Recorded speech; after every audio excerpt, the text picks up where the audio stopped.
My husband cheated on me at my father's funeral, so I teamed up with a Korean Mafia boss and systematically ruined him. I should have known something was wrong the moment Ethan asked me to wear the designer mourning veil he'd bought weeks before the doctor even gave us the final news. He'd never cared about the details of my life before.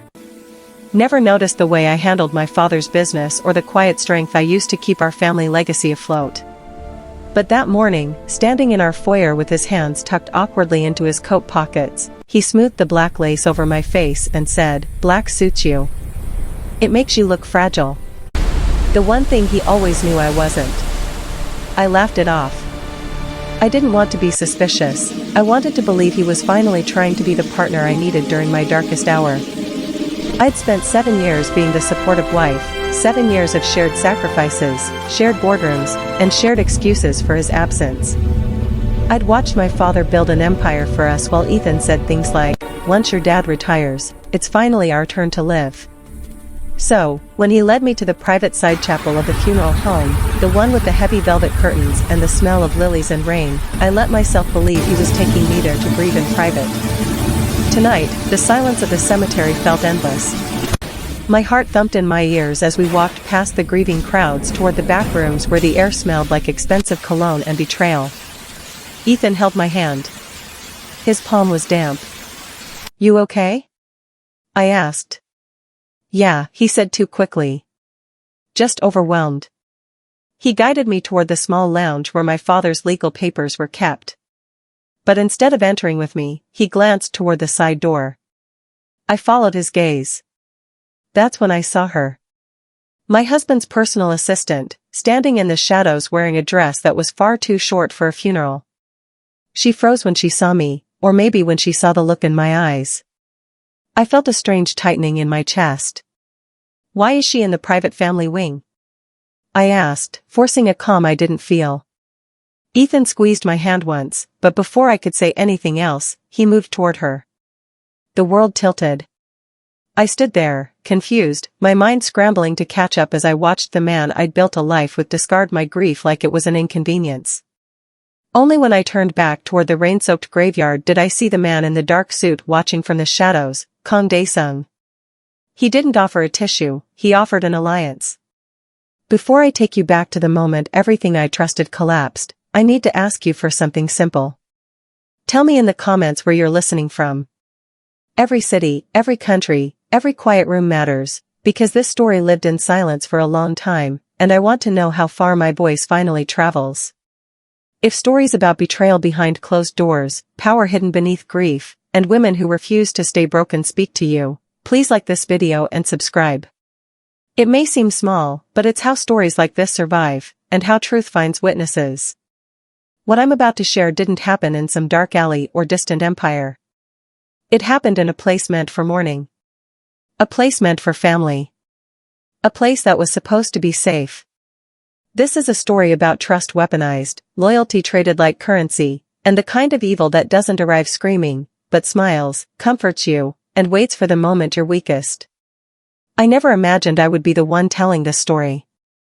But once you hear how it truly began, you'll understand why silence was no longer an option. The rain did not fall in the gentle, cleansing way the poets promised. It descended in a relentless, clinical gray sheet that turned the cemetery into a landscape of mud and melting stone. I stood alone at the edge of the fresh grave, the black silk of my dress clinging to my skin like a second, colder layer of grief. There were no mourners, no rhythmic hymns, and certainly no witnesses from the world I had just been exiled from. Ethan's family had made sure of that. In the 48 hours since the accident that had claimed the only life I had left, they had stripped me of my keys, my dignity, and my name, leaving me to bury my past in a plot I couldn't afford. I didn't cry. The shallow end of my life had already been drained, leaving only the jagged rocks of a reality I wasn't prepared to navigate. I simply watched the water pool in the hollows of the freshly turned earth, feeling the weight of the silence pressing against my chest like a physical blow. The Caldwells have a very efficient way of erasing their mistakes, don't they? The voice was low, a deep frequency that seemed to vibrate through the soles of my shoes before it reached my ears. I didn't jump. In this place of finality, fear felt like a luxury I could no longer sustain. I turned slowly, my wet hair whipping against my cheeks, and saw the man standing a few yards away. He didn't have an umbrella. He stood in the downpour with an unhurried, terrifying poise, his dark overcoat absorbing the moisture until he looked like a statue carved from obsidian. He was East Asian, his features sharp and disciplined, his gaze so intense it felt like a clinical dissection of my soul. I recognized the silhouette from the hushed, terrified whispers of the corporate boardrooms I used to clean. This was Kang Dae-sung. To the city, he was the Mafia boss, a ghost who controlled the shipping lanes and the shadows. To me, he was the man Ethan's father had once described as the inevitable end of anyone who played the game poorly. "Mr. Kang," I whispered, my voice raspy and broken by the cold. "I don't think I have anything left for you to take." "I am not here to take, Amara," he said, stepping closer. His movements were fluid, a predator navigating a familiar territory. He stopped just inches away, his presence overwhelming the scent of wet earth with the sharp, expensive aroma of cedar and tea leaves. "I am here to offer my condolences." "And a ledger." He reached into his coat and pulled out a small, black folder, holding it out to me with a hand that remained perfectly steady in the storm. I took it, my fingers trembling. Inside was a single, high-resolution photo of Ethan and Victoria, the woman he had been strategically seeing behind my back, signing the very documents that had liquidated my inheritance an hour before the accident. "They didn't just discard you, Amara," Dae-sung murmured, his eyes locking onto mine with a dangerous honesty that made the rain feel like ice. "They executed your future to save their merger. They think you are a variable they've already solved. A maid who will disappear into the gray of the city and eventually forget how to scream." I felt a violent surge of emotion, not grief, but a dark, white-hot rage that finally gave me the strength to stand straight. "Why are you telling me this? What do you care about a maid's future?" Dae-sung stepped into my personal space, his height used as a weapon of absolute alliance. "Because I have spent a lifetime watching men like the Caldwells build empires on the silence of people they think are invisible. And because I find myself in need of a partner who understands that the only way to stop a monster is to become the one who holds its leash." He reached out, his thumb grazing the dark diamonds in my ears, a final, mocking gift from Ethan that I hadn't yet pawned. "I can give you the power to burn it all down, Amara. I can give you a name that will make the Caldwells tremble before they even see your face. I can turn your invisibility into a blade." The choice shouldn't have been easy. I was standing in a graveyard with a man who dealt in blood and shadows. But as I looked at the fresh grave and then at the black folder in my hand, I realized that the beautiful prison of my old life was gone. There was no going back to the shallow end. "What's the price?" I asked, my voice finally finding its edge. Dae-sung's mouth curved into a slow, lethal smile, the first one I had ever seen. "Your loyalty. And the courage to walk with me into the deep water. I don't want a victim, Amara. I want a queen who knows how to fight." He offered me his arm, his silk sleeve smooth against my rain-soaked skin. I didn't look back at the grave as I linked my arm with his. I didn't think about the woman I used to be. As we walked toward the idling black sedan at the cemetery gates, I realized that the shadow on the balcony of my life had finally arrived to claim me. And for the first time in 3 years, I wasn't afraid of the dark. "Burn it all," I whispered. "We will start with the foundations," Dae-sung replied. The transition from the mud-slicked graveyard to the interior of Kang Dae-sung's fortress was a descent into a world of pressurized silence and clinical luxury. The estate sat atop a jagged cliffside overlooking the Incheon coast, a monolith of reinforced concrete and glass that seemed to grow out of the very stone. As the heavy iron gates hissed shut behind the armored sedan, I realized the city I had known, the world of shared rent and the desperate, rhythmic struggle to remain visible, was gone. I was in the deep water now. Dae-sung led me through a foyer where the marble was so polished it looked like a dark, frozen lake. We moved through halls that smelled of cedar and the sharp, antiseptic scent of wealth, eventually arriving at his private study. It was a circular room with a floor-to-ceiling window that looked out over the churning black surf of the ocean. There were no family photos here, no beautiful prison of domesticity. There were only glowing monitors, ancient leather-bound books, and the cold, unyielding weight of the Kang legacy. Dae-sung stopped by a heavy mahogany desk, his back to me as he removed his rain-dampened overcoat. In the low light, the dragon tattoo on his neck looked like a living thing, its tail disappearing into the crisp white collar of his shirt. "You said you had a ledger," he murmured, his voice a low frequency that anchored my racing heart. "My condolences do not extend to charity, Amara. In this house, we do not trade in hope. We trade in assets." I reached into the hidden pocket of my damp silk dress and pulled out a small, weathered notebook.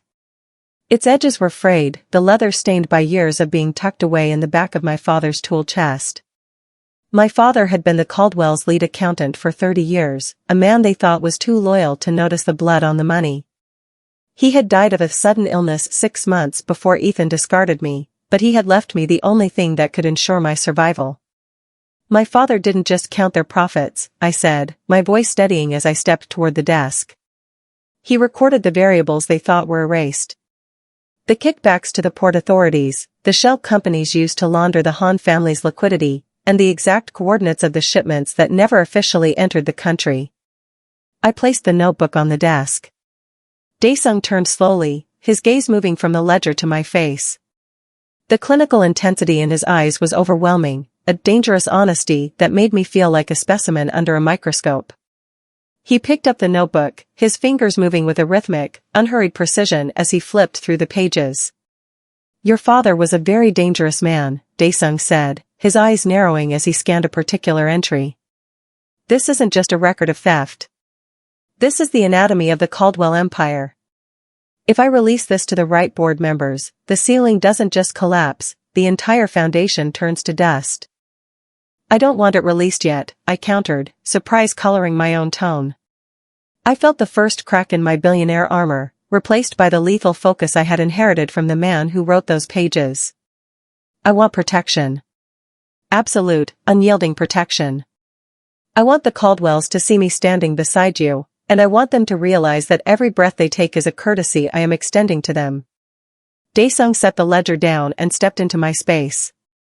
The scent of him, woodsy, expensive, and cold, enveloped me. He reached out, his thumb grazing the dark diamonds in my ears, his touch a grounded wire in the storm of my nerves. "A blood pact," he whispered. "You give me the keys to their destruction, and I give you my name. You will no longer be the maid who was erased. You will be the Shadow Queen of the Kong Syndicate. But understand this, Amara, once you sign the contracts waiting in the next room, you are no longer a civilian. You are a participant. My enemies will become yours, and the deep water never lets its sovereigns go." "I've spent my life being a background character in a tragedy," I replied, meeting his gaze without flinching. "I'm ready to be the monster in their nightmare." Daesung's mouth curved into that slow, lethal smile, the signature of a man who had finally found an equal. He offered me his hand, not as a savior, but as a partner in a war that was just beginning. "Minho," he called out. The door opened instantly, revealing a silent, sharp-eyed enforcer. "Prepare the second wing for the mistress. And call the tailor. We are replacing the white of the mourning with the black of the Kong legacy." As I followed him toward the private suites, the ocean roared against the cliffs below, a constant reminder of the power I had just harnessed. The blood pact was signed in the silence of that study, a trade of secrets for safety, and as the lights of the fortress rose up to meet me, I realized the shallow end was dead. I was home, and the Caldwells had no idea that the girl who used to scrub their floors was now the one holding the ledger of their lives. The victory gala for the Caldwell-Lee merger was a symphony of staged perfection, a gilded cage built from the bones of my past. The air in the Grand Hyatt ballroom was thick with the scent of lilies and the rhythmic, hollow laughter of people who believed that wealth was a shield against consequence. At the center of the room, Ethan stood bathed in a clinical spotlight, his glass of vintage champagne raised high as he toasted to a future he had stolen from me. Beside him, Victoria wore a gown of ivory lace that looked like a shroud, her smile a jagged line of triumph. They were the architects of my erasure, the ones who had buried my father and discarded me in the same week, convinced I was a variable they had already solved. They were wrong. The heavy mahogany doors didn't just open, they were breached. The music, a light, performative string quartet, hit a discordant note and died a sudden, clinical death as a wave of cold, pressurized air swept into the room. Silence rippled outward from the entrance like a shockwave, freezing the socialites in mid-sip. I didn't enter the room like a guest, I arrived like a tectonic shift.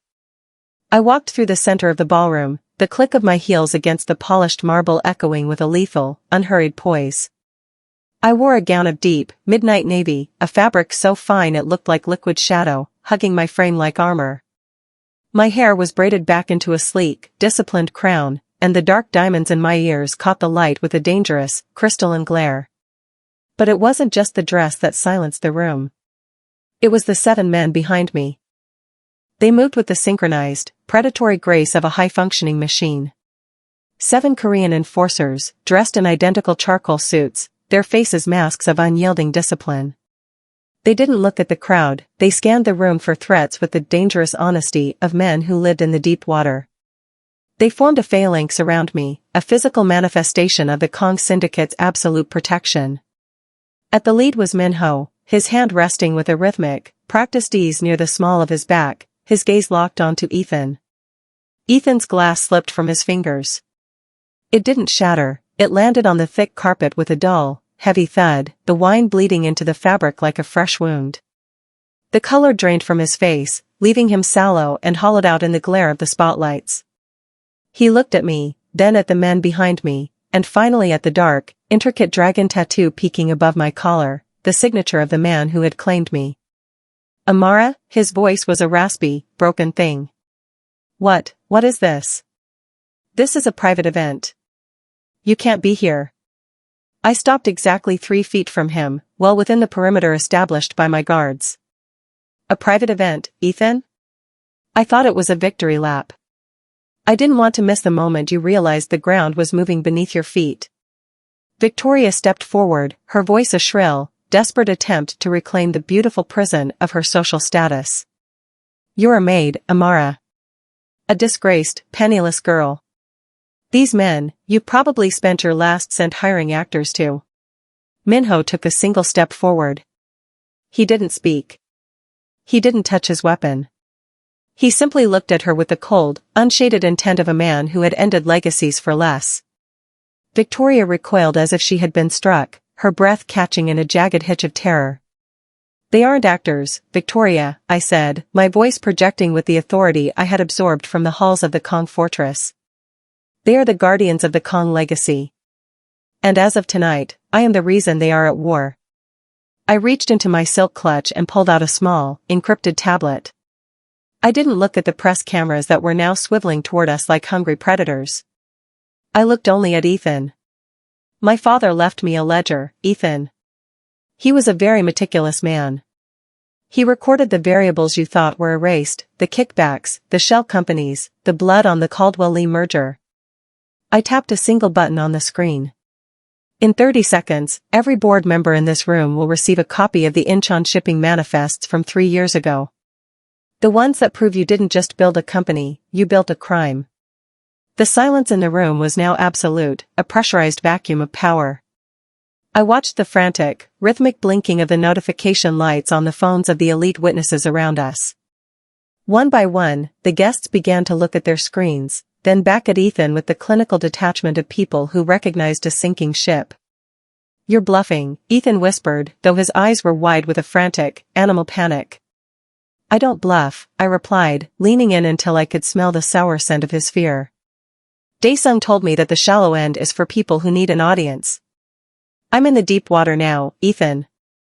And in the deep water, we don't negotiate. We execute.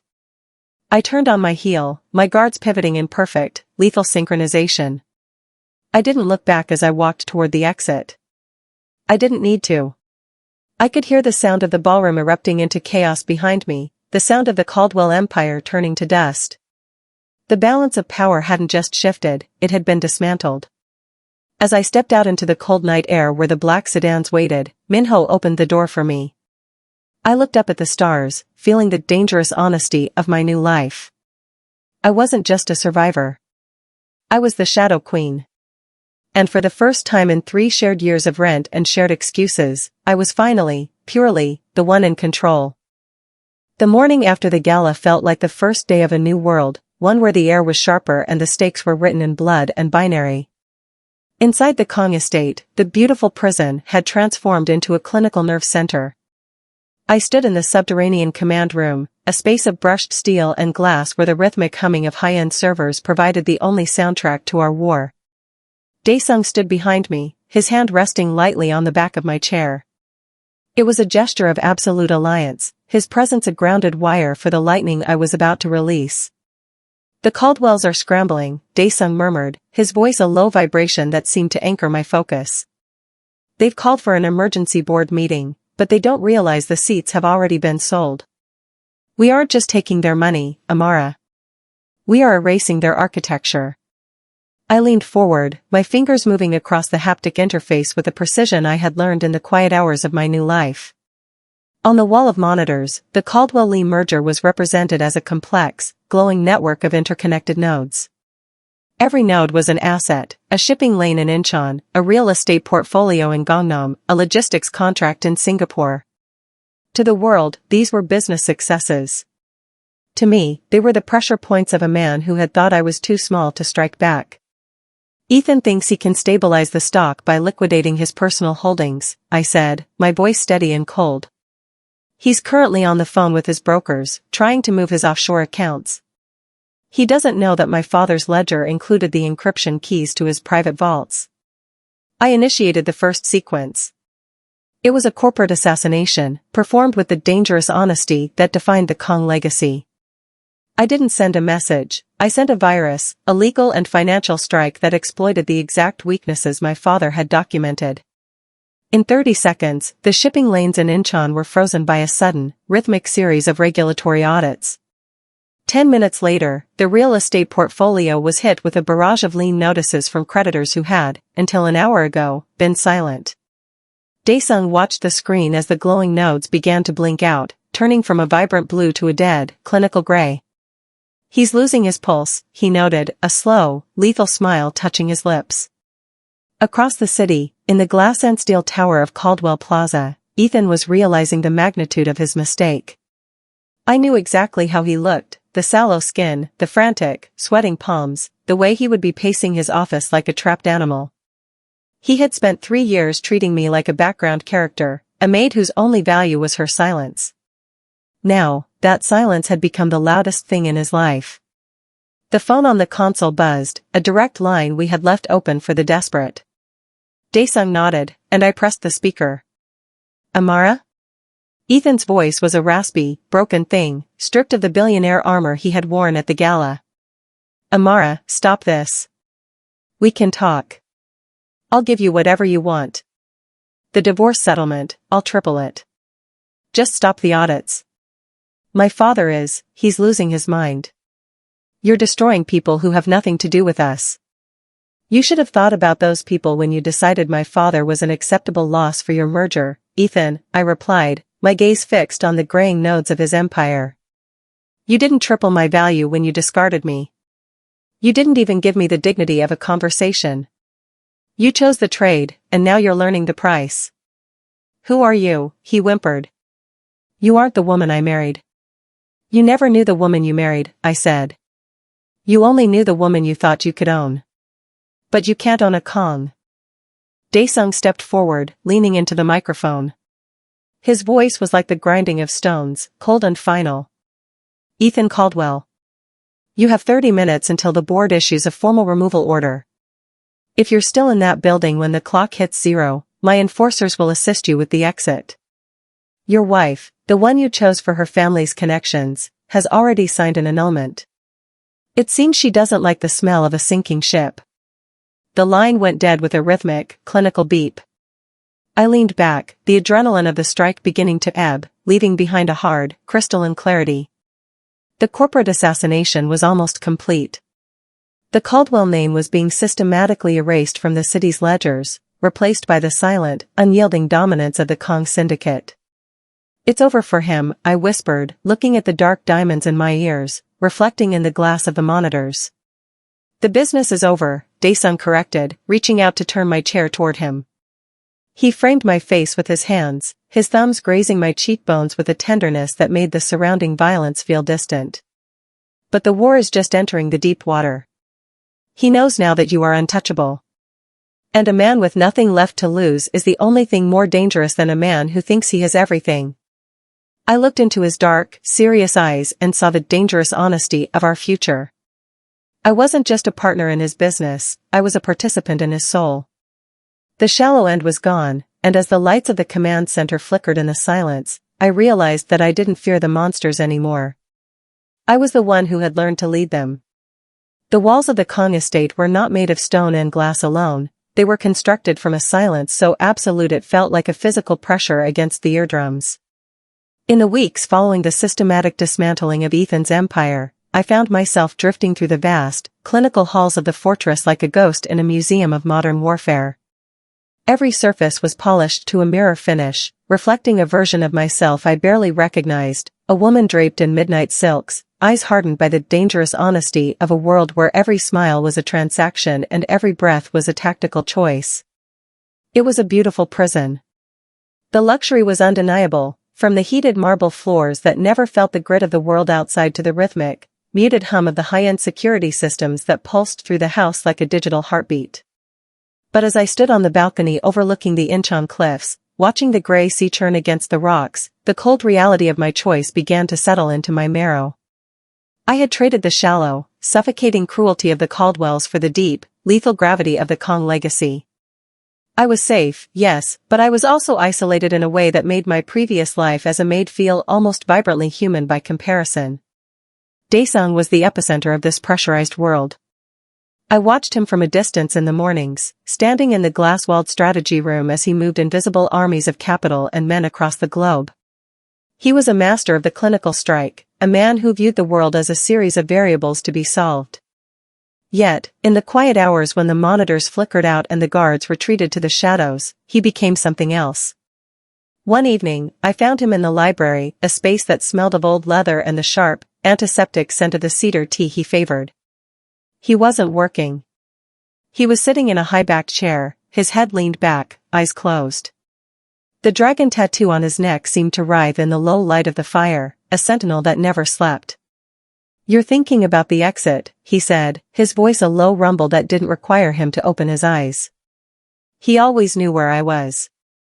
It was as if we were connected by a high-tension wire, one that hummed whenever I moved. "I'm thinking about the cost," I replied, stepping into the room. The silk of my dress hissed against the floor, a sound of luxury that felt like a warning. "You gave me everything I asked for, Daesung. Ethan is a pariah. The ledgers are closed. But sometimes, I wake up and realize I don't know how to speak a language that isn't a threat." He opened his eyes then, and the clinical mask was gone. In its place was a fierce, desperate weariness that made my heart skip a beat. This was the man behind the Mafia boss mask, a man who had spent a lifetime building a cage so strong no one could hurt him, only to realize he had locked himself in. "The language of this house is survival," he murmured, standing up with that unhurried, predatory grace. He walked toward me, stopping just close enough that I could feel the heat radiating from his chest. "I didn't bring you here to turn you into a statue, Amara. I brought you here because you were the only person who looked at the monster and didn't look away." He reached out, his hand hovering near my face before his fingers finally brushed my jaw. His touch was electric, a grounded wire in the storm of my isolation. I felt a violent surge of attachment to him, a pull that was as dangerous as any corporate assassination we had plotted. It wasn't just gratitude, it was a recognition of a shared trauma, a bond formed in the deep water where only we knew how to breathe. "But look at this place," I whispered, gesturing to the silent, guarded hall beyond the door. "It's perfect. It's untouchable. And it's empty." Daesung's grip on my jaw tightened slightly, not with aggression, but with a sudden, raw intensity. "It was empty before you arrived. Now, it's a fortress. There is a difference between being a prisoner and being a sovereign, Amara. A prisoner waits for the door to open. A sovereign decides who is allowed inside." He pulled me closer, and for a moment, the beautiful prison vanished. There was only the rhythmic thud of his heart against my own, a human pulse beneath the billionaire armor. I realized then that my struggle wasn't with the life I had chosen, but with the fact that I was falling in love with the architect of my isolation. I was becoming part of the Kong legacy not because of a blood pact, but because I couldn't imagine returning to a world where he didn't exist. The clinical reality of my situation remained. We were surrounded by enemies, and the systematic dismantling of Ethan's assets had left a vacuum that others were already trying to fill. Even in this moment of quiet intimacy, I knew that Minho was standing in the shadows of the hallway, a reminder that peace in this house was a manufactured product. "You're shaking," Daesung noted, his voice dropping into a register of dangerous honesty. "I'm afraid," I admitted, a word I hadn't used since the night at the graveyard. "I'm afraid that one day I'll wake up and the only thing left of the woman who scrubbed those floors will be the dark diamonds in her ears." Daesung leaned down, his forehead resting against mine. "The woman who scrubbed those floors was a victim of a shallow man's ego. The woman standing here is my equal. If you want to leave, the cars are always fueled. But if you stay, stay because you want to be the one holding the keys, not because you're hiding from the world." I looked into his eyes and saw the truth of our union. We were two broken things that had found a way to fit together in the dark. The beautiful prison was only a prison if I allowed it to be. If I chose him, truly chose him, it became a kingdom. As the rain began to lash against the reinforced glass of the library, a rhythmic, driving force that mirrored the turbulence in my chest, I made my decision. I reached up and tangled my fingers in his hair, pulling him down into a kiss that tasted of cedar and desperate loyalty. The shallow end was a memory. The deep water was our home. And as long as he was the one swimming beside me, I didn't care how dark the currents became. The transition from the clinical silence of the Kong estate to the raw, jagged reality of the city occurred in the space of a single, rhythmic breath. For weeks, I had moved within the beautiful prison of the fortress, a sovereign of shadows who had forgotten what it felt like to be prey. But Ethan Caldwell, stripped of his billionaire armor and relegated to the status of a social ghost, had nothing left to lose but his sanity. He had been erased from the ledgers of the elite, and in the vacuum where his ego used to reside, a desperate, white-hot obsession had taken root. I was being driven to a private clinic in the artisan district for a routine follow-up, flanked by an armored escort that Daesung insisted upon with a fierce, quiet devotion. To the world, I was the untouchable wife of the Kong legacy. To Ethan, I was still the variable he could use to force a settlement from a king. He hadn't hired the high-end mercenaries of the rival syndicates, he didn't have the liquidity for that. Instead, he had reached into the gutter, hiring cheap, frantic muscle, men who smelled of stale tobacco and the sour adrenaline of the hopelessly broke. The strike happened at the intersection of a narrow, rain-slicked alleyway. It wasn't a masterclass in tactical precision, it was a violent, uncoordinated mess. A rusted delivery truck surged out of a side street, ramming the lead security vehicle with a bone-jarring thud. The sound of the collision was a rhythmic, metallic shriek that tore through the morning fog. "Get down!" Minho shouted, his hand already reaching for the weapon concealed in his charcoal suit. Before I could press my back into the leather seat, the passenger window of the sedan, reinforced glass designed to withstand high-velocity rounds, suffered a series of jagged, radiating cracks as a heavy iron bar slammed against it. The attackers weren't using suppressed rifles, they were using the blunt, desperate tools of the street. I watched, frozen in a mix of terror and clinical observation, as the dangerous honesty of my new life collided with the pathetic desperation of my old one. Ethan appeared through the swirling mist, his face sallow and his eyes wide with a rhythmic, frantic blinking. He looked like a man who had been hollowed out from the inside. He wasn't there to rescue me, he was there to reclaim a piece of property he felt had been stolen. "Open the door, Amara," he screamed, his voice a raspy, broken thing that barely carried over the sound of the rain. "Tell them to stop. Tell your king that if he wants you back, he has to give me back my life." Minho didn't hesitate. He stepped out of the car into the chaos, moving with that unhurried, predatory grace I had come to associate with the Kong name. He didn't see a man in Ethan, he saw a nuisance to be erased. The struggle was brief and brutal. The cheap muscle Ethan had hired lacked the discipline of the syndicate. One by one, they were dismantled with a rhythmic, martial precision that left them crumpled on the wet pavement. I saw the moment Ethan realized the magnitude of his mistake. He had brought a knife to a war of gods. He looked at Minho, then at the black sedans that were already forming a lethal perimeter around the intersection, and finally at me, through the cracked glass. I didn't look away. I didn't hide. I sat with my chin leveled, the dark diamonds in my ears catching the gray light of the city. "You're not declaring a parley, Ethan," I whispered, though he couldn't hear me. "You're declaring a funeral." Within minutes, the secondary escort arrived. The air grew heavy with the smell of ozone and the clinical, pressurized scent of power.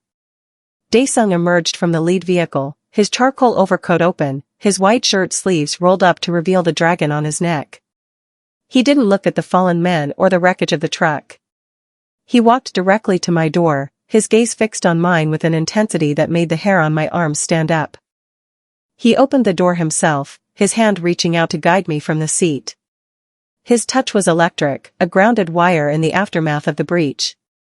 He checked my face for injuries with a fierce, quiet loyalty that made my heart ache. "Are you hurt?" he asked, his voice a low rumble. "I'm fine," I replied, my voice steady. "But he's still here."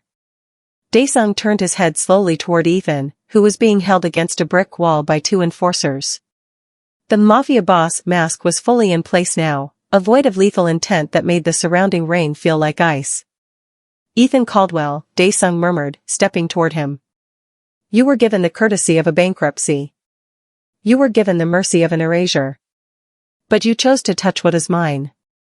In the deep water, that is not a business mistake. It is a suicide note."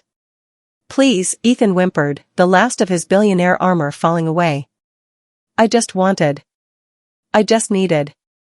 "You needed to realize that the woman you discarded is no longer a maid," Daesung interrupted, his hand finding Ethan's throat with a clinical, unyielding focus. "She is the heartbeat of this syndicate. And if you so much as breathe in her direction again, I will ensure that the silence of your grave is the only thing the city remembers of your name." Daesung didn't end him there. That would have been too simple, too merciful for a man who had breached the peace of the fortress. Instead, he signaled to Minho to take him away, not to a prison, but to the shadows where the Kong legacy handled its most persistent variables. As we climbed back into the car, leaving the broken glass and the desperate strike behind, I leaned my head against Daesung's shoulder. The beautiful prison was no longer a cage, it was a sanctuary that I had helped build. I realized then that Ethan's strike hadn't weakened us, it had finalized the transition. I was no longer a victim of his ego. I was a sovereign of the deep water, and as the black sedan sped back toward the cliffs of Incheon, I knew that the king I had chosen would burn the world to keep me safe. The air in the subterranean holding facility beneath the Kong estate didn't circulate so much as it stagnated, heavy with the scent of damp concrete and the sharp, antiseptic sting of ozone. It was a place of finality, a clinical basement where the dangerous honesty of Daesung's world reached its absolute zero. I stood on the observation catwalk, my hands gripping the cold steel railing, looking down at the man who had once been the center of my universe. Ethan looked small. Stripped of his custom-tailored suits and the performative arrogance of his boardroom, he was nothing more than a collection of frantic, rhythmic tremors. He sat in a simple wooden chair under the harsh, unshaded glare of a halogen bulb, a variable that had finally run out of equations. Around the perimeter of the room, the cheap muscle he had hired to snatch me lay in various states of brokenness, overseen by Minho and the other enforcers who moved with the silent, predatory grace of a high-functioning machine. Daesung stood at the edge of the light, his charcoal overcoat draped over his shoulders like a shroud. He didn't look angry, he looked disappointed, as one might be with a tool that had repeatedly failed to function. When he heard my footsteps on the metal stairs, he turned, his gaze softening for a fraction of a second, a flicker of the man behind the monster, before he reached out to guide me into the circle of light. "The breach has been accounted for," Daesung said, his voice a low rumble that anchored the pressurized silence of the room. "The men he hired have been liquidated. But the architect remains. He is the last thread of the old life, Amara. He is the ghost that still thinks he can haunt the fortress." Ethan looked up, his eyes bloodshot and wide with a desperate, animal panic. "Amara, please," he rasped, his voice a jagged shadow of the one that used to whisper promises of a strategic union. I was out of my mind. The bankruptcy, the shame. I didn't mean to hurt you. I just wanted to talk. I just wanted my life back. I walked toward him until I was standing close enough to see the beads of sweat on his upper lip. For 3 years, I had been the maid who apologized for the noise of her own footsteps. For 3 years, I had allowed this man to define the boundaries of my worth. But as I looked at him now, I didn't feel the heat of revenge or the coldness of hate. I felt a profound, clinical boredom. "You don't want your life back, Ethan," I said, my voice steady and clear, reflecting the authority I had absorbed from the Kong legacy. "You want the audience back. You want the reflection of yourself in the eyes of people who are too afraid to tell you the truth. But the theater is empty. The lights are out." I turned to Dae-sung, who was watching me with a fierce, quiet loyalty. He reached into the inner pocket of his jacket and pulled out a small, encrypted tablet. He didn't offer me a weapon of steel or lead, he offered me the ultimate instrument of corporate assassination, the final ledger. "One touch, Amara," Dae-sung murmured, leaning close so his breath warmed my ear. "One touch and the Caldwell name is erased from the global exchange. The offshore trusts, the family foundations, the very land their ancestral home sits on. It won't just be a bankruptcy. It will be an annulment of their history. They will not just be poor, they will be forgotten." I took the tablet. The screen glowed with a violent, clinical red, showing the interconnected nodes of the remaining Caldwell assets, the last scraps of power Ethan had tried to use as leverage for his desperate strike. "If you do this," Ethan whimpered, "my father will have nothing. My mother, they'll be on the street. Amara, you were one of us. You loved me." "I loved a shadow," I replied, my thumb hovering over the final execution command. "And the woman who loved you died the day you traded her for a merger. The woman standing here is a participant in a different kind of trade. One where loyalty is the only currency that matters." I thought of the beautiful prison of the estate, the cold reality of the life I had chosen, and the man beside me who had given me a throne instead of a cage. I realized that as long as Ethan had a single cent of influence, as long as the Caldwell name carried even a whisper of weight, the war would never truly end. To be a sovereign of the deep water, one had to be willing to pull the plug. I didn't hesitate. I pressed my thumb to the screen. The tablet emitted a soft, rhythmic chime, the sound of an empire's heart stopping. On the monitors lining the wall, the red nodes began to blink out in a rapid, cascading sequence, turning into a dead, unshaded gray. Across the city, in bank vaults and digital exchanges, the Caldwell legacy was being systematically deleted. The corporate shot had been fired, and it was a headshot. Ethan let out a low, broken wail, a sound that held no dignity, only the raw realization of his own obsolescence. He collapsed forward, his forehead hitting the cold concrete floor, a man who had finally become the ghost he was always destined to be. Dae-sung stepped forward, placing his hand on the small of my back. It was a gesture of finality and absolute alliance. "It's done," he said. "The variables are solved. The ledger is balanced." We walked out of the holding facility, leaving the shadows and the broken man behind. As we ascended the stairs back toward the main levels of the estate, the air grew lighter, smelling once again of cedar and the salt-tinged breeze from the ocean. The execution of consequence was complete. I wasn't just a survivor anymore, I was the architect of a new order. Outside, the moon was rising over the cliffs of Incheon, casting a brilliant, clinical silver light over the fortress. I stood on the balcony, looking out at the dark, churning water, and felt the weight of the stone settle into something that didn't feel like a burden, but like a foundation. "You did well," Dae-sung whispered, standing beside me. He didn't look at the city, he looked at me. "I did what was necessary," I replied, reaching out to take his hand. His grip was iron, a vow that would never be broken. "The shallow end is gone, Dae-sung. But the deep water. I think I'm finally ready to rule it." The maid was dead. The victim was a memory. As the wind whipped my hair against my cheeks, I realized that I had finally found my heartbeat in the silence of the Kong legacy.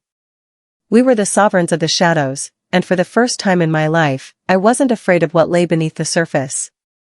The morning mist over Seoul didn't drift, it clung to the glass spires of the city like a translucent shroud, masking the seismic shift that was about to occur within the walls of the Hongwang Logistics Tower. For 30 years, this building had been the physical manifestation of my father's life's work, a labyrinth of shipping lanes, supply chains, and the meticulous, rhythmic tapping of keys that accounted for the city's heartbeat. When he died, the Caldwells had moved in like vultures, picking the bones of his legacy clean and relegating his name to a footnote in their strategic merger. But today, the footnote was becoming the headline. I sat in the back of the armored black sedan, the interior smelling of Daesung's signature cedar and the sharp, clinical scent of new leather.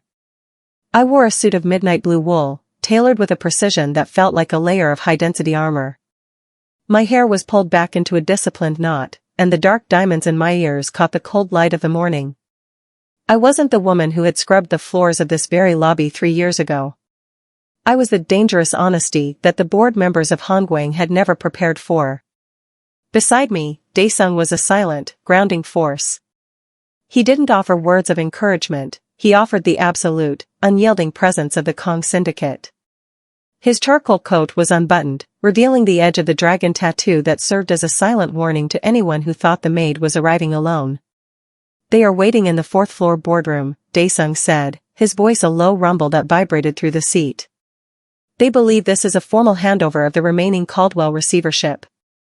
They think they are meeting a representative of the Kong family. They don't realize they are meeting the owner." "Let them be surprised," I replied, my gaze fixed on the approaching tower. "The shallow end is for people who need a script. I prefer the deep water." The car stopped, and the door was opened by Minho.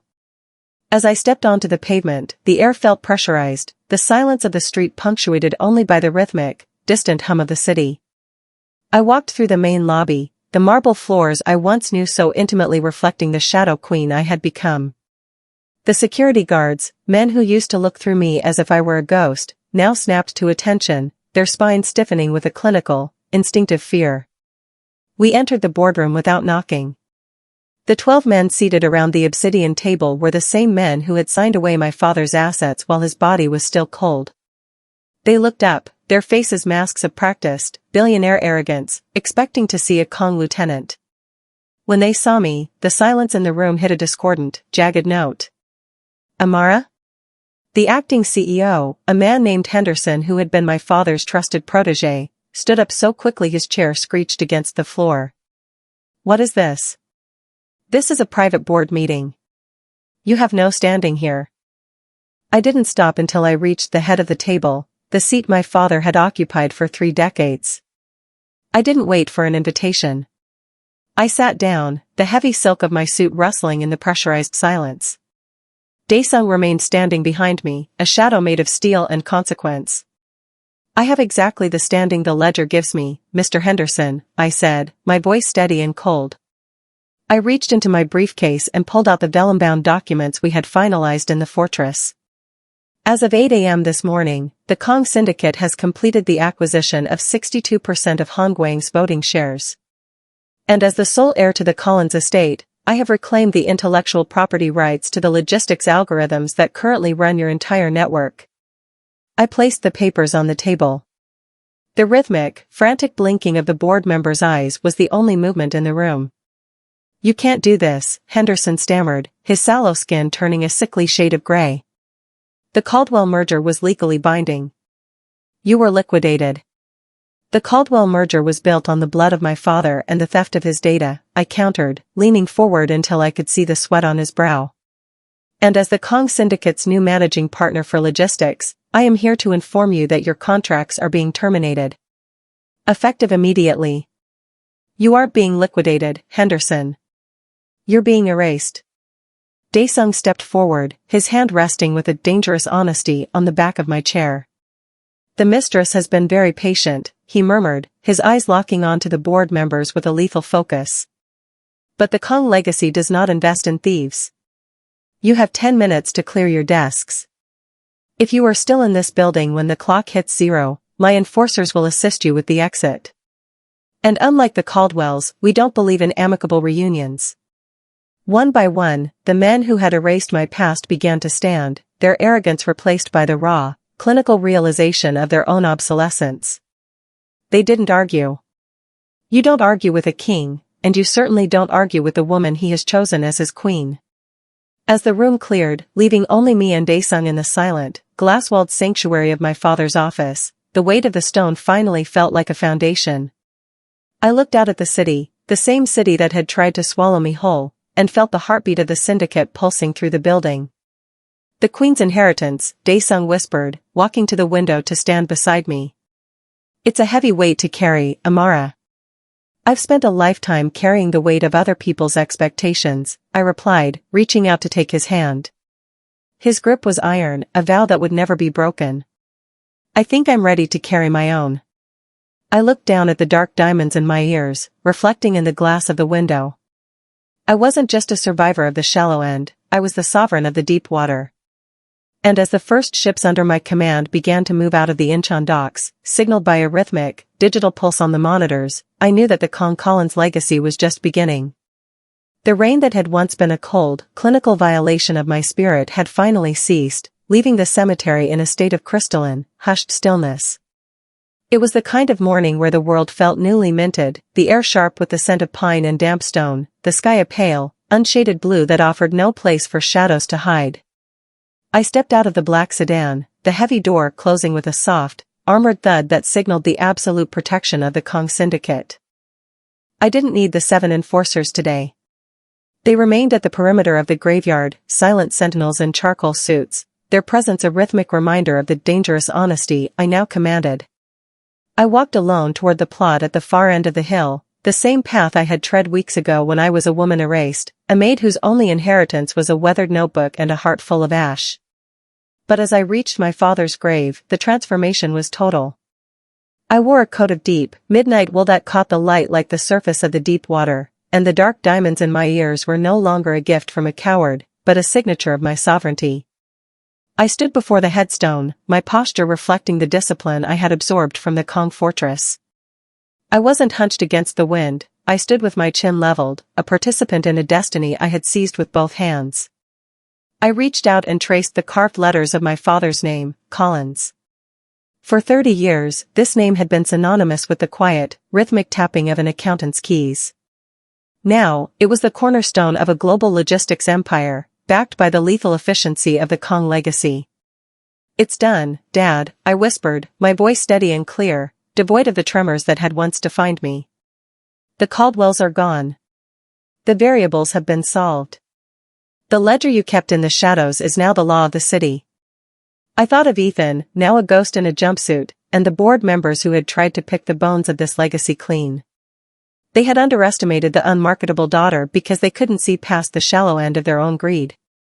They hadn't realized that the most dangerous thing in the world is a woman who has learned to read the board from the perspective of the monster. I felt a presence behind me, not a threat, but a grounded wire that anchored the pressurized silence of the morning. Daesung didn't join me at the grave immediately. He gave me the space to be a daughter before he required me to be a queen. He stood a few paces back, his charcoal overcoat open, his gaze fixed on the horizon where the Incheon docks were visible, the heartbeat of our shared kingdom. "The board is waiting at the tower, Amara," he said softly, his voice a low vibration that seemed to harmonize with the wind. "The first shipment under the new charter clears the port in an hour." I turned to look at him. The Mafia boss mask was there, yes, the lethal void of intent that kept the world at bay, but beneath it, I saw the fierce, desperate loyalty of the man who had chosen me when I was invisible. He wasn't my savior, he was my equal. We were two sovereigns who had found a way to breathe in the deep water, and the silence between us was more honest than any vow I had ever heard in the light. "I'm ready," I said. I looked back at the grave one last time. I wasn't leaving a victim behind, I was leaving a tribute. I had turned my father's secrets into a fortress and his erasure into an empire. As I walked away, linking my arm with Daesung's, the silk of my sleeves rustling against his wool coat, I realized that the final choice wasn't about revenge or even justice. It was about the realization that I was no longer bound by the gravity of the past. We walked toward the idling sedans, the rhythmic, clinical precision of our footsteps echoing against the stone. The shallow end was a memory of a different woman, in a different life. I was a Kong Collins now, a sovereign of the shadows, and as the gates of the cemetery hissed open to let our convoy through, I knew that the world was finally beginning to understand the price of the trade. The beautiful prison was gone. In its place was a kingdom. And as the car sped toward the city towers, the sun reflecting off the glass in a brilliant, unyielding gold, I realized that for the first time in my life, I wasn't just surviving the tide. I was the one who controlled it.